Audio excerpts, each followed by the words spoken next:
The room was silent except for the faint ticking of a clock, each second echoing the pressure that weighed heavily on her mind. She sat at a cluttered desk, papers stacked haphazardly, a laptop glowing with countless unfinished tabs. The task ahead seemed insurmountable, a mountain of responsibility she didn't feel equipped to climb. Her fingers hovered over the keyboard, trembling slightly as if they understood the enormity of what lay ahead. She sighed, leaning back in her chair, and felt the familiar wave of resistance wash over her. "I can't do this," she muttered under her breath, the words heavier than the air around her. The thought had become almost automatic, like a stubborn shadow that followed her every attempt to act. In that moment of self-doubt, her mind felt chaotic, swirling with excuses and fears. "It's too much," one voice whispered. "You'll fail," another insisted. Her heart raced, and the sense of paralysis tightened like a vice around her chest. She wanted to rise, to take action, but each small movement seemed monumental. She stared at the blank document on the screen, a digital void reflecting her hesitation. Every task seemed like a towering obstacle, every decision a test she felt unprepared to face. It was then that she noticed something unusual in the quiet corners of her mind, a faint glimmer, like a light struggling through a dense fog. She blinked, unsure if it was a trick of her imagination, but the glow persisted. Slowly, she realized it took the shape of a lotus, delicate yet luminous, floating in the middle of her thoughts. It was an almost imperceptible presence, but it radiated calm and focus. It wasn't loud, demanding, or overwhelming, it simply existed, a small point of clarity in the chaos. She felt drawn to it, compelled to understand what it meant. She closed her eyes and imagined herself reaching out, touching the glowing petals. Immediately, a subtle warmth spread through her chest, a sense of possibility she hadn't felt in days. The lotus, she realized, was a symbol, not magic, but a representation of her own potential to focus and act despite fear. Taking a deep breath, she tried to anchor herself to the feeling. Her thoughts began to slow, the relentless noise in her mind softening just enough for her to notice the smallest step she could take. Instead of thinking about the overwhelming entirety of the task, she focused on the first line, the first small action. Her fingers finally met the keyboard, tentative at first, but she began typing. The words were imperfect, hesitant, yet each keystroke felt like a victory against the inner resistance that had gripped her. The lotus glowed a little brighter, as if acknowledging her effort. She paused and glanced around the room, noticing details she had ignored in her anxiety, the way sunlight filtered through the blinds, the soft hum of her computer, the steady rhythm of her breathing. These small sensations grounded her, connecting her to the present moment. She realized that the weight of the task didn't disappear, but it became manageable, broken down into fragments she could handle. She imagined the lotus expanding with each action, each small success reinforcing the idea that progress, however slow, was possible. The more she focused, the less the inner voices of doubt seemed to matter. Time seemed to blur as she continued, not thinking about the end result, only about the next small move she could take. Every word typed, every decision made, was a petal unfolding in her mind, a part of the lotus growing stronger. She began to feel a quiet confidence forming at the core of her thoughts, subtle yet undeniable. The task no longer seemed like a mountain but a series of steps she could take one at a time. She understood that forcing her brain wasn't about brute willpower or ignoring fear, it was about guiding her attention, anchoring it, and letting small, deliberate actions accumulate. By the end of that first hour, she had transformed her dread into momentum.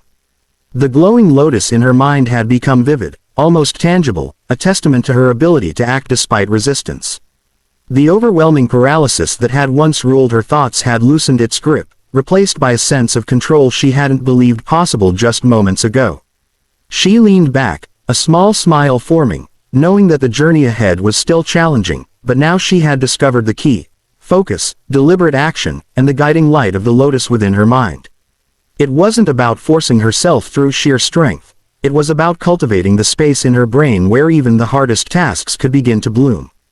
Time moved differently now. It wasn't that the clock sped up or slowed down, but she had shifted, and with her, the perception of effort. Each small step she had taken earlier now seemed like a foundation, supporting the next move, the next challenge. She leaned into the rhythm she had unknowingly created, the gentle cadence of deliberate action that carried her forward. The glowing lotus in her mind pulsed softly, a steady heartbeat that reminded her she was no longer trapped by hesitation.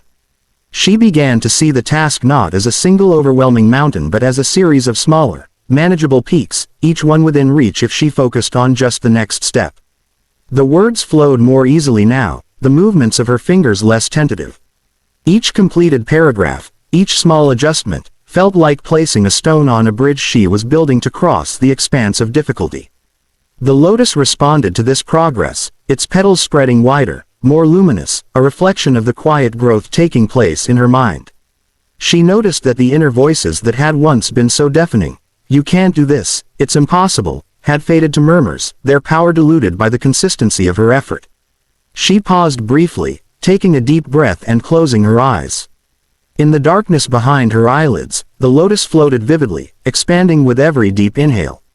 She imagined herself stepping onto one of its petals, letting it support her as she moved forward. Each step she took, each task she completed, made the lotus brighter, more alive. The concept that had started as a simple visualization had transformed into a mental anchor, a tangible sense of progress that pushed her brain to act even when the work remained difficult. As the hours passed, she noticed the changes weren't just in her output but in her perception. What had once seemed exhausting now felt like a series of challenges she could meet one at a time. She celebrated small victories silently, finishing a paragraph, organizing a section of notes, solving a problem she had avoided.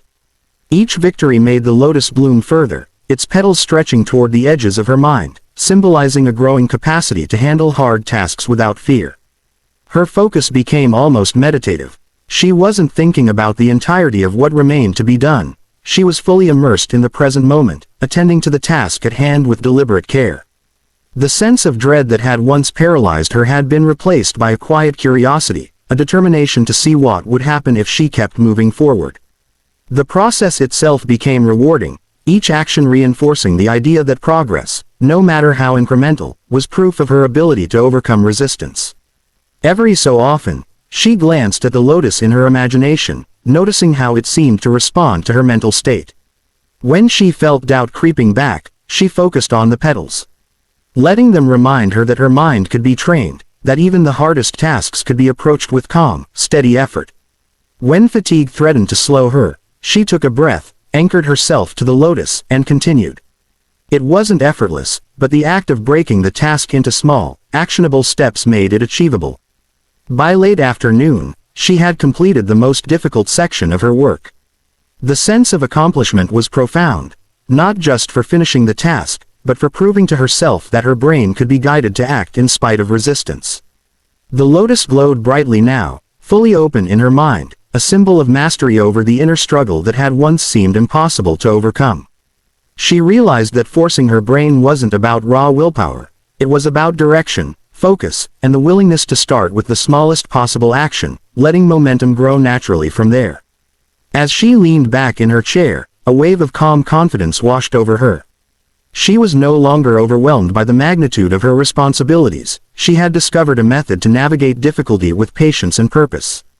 The lotus, now a vivid presence in her imagination, reminded her that the hardest things are never conquered in a single leap but through consistent, deliberate action, guided by focus and awareness. She smiled, knowing that the real breakthrough wasn't just the task itself but the transformation in how she approached challenges. The brain, she understood, could be trained to do what once seemed impossible, not through force, but through guided growth, one deliberate step at a time. By the end of the day, the task that had seemed so insurmountable earlier now lay behind her, completed, organized, and polished. The lotus in her mind had become more than a visualization. It was a symbol of her own capability, a proof that even when the brain resists, methodical focus can illuminate a path through difficulty. The breakthrough wasn't dramatic or flashy. It was quiet, steady, and profoundly empowering, the kind of mental evolution that would carry her through future challenges with confidence and clarity.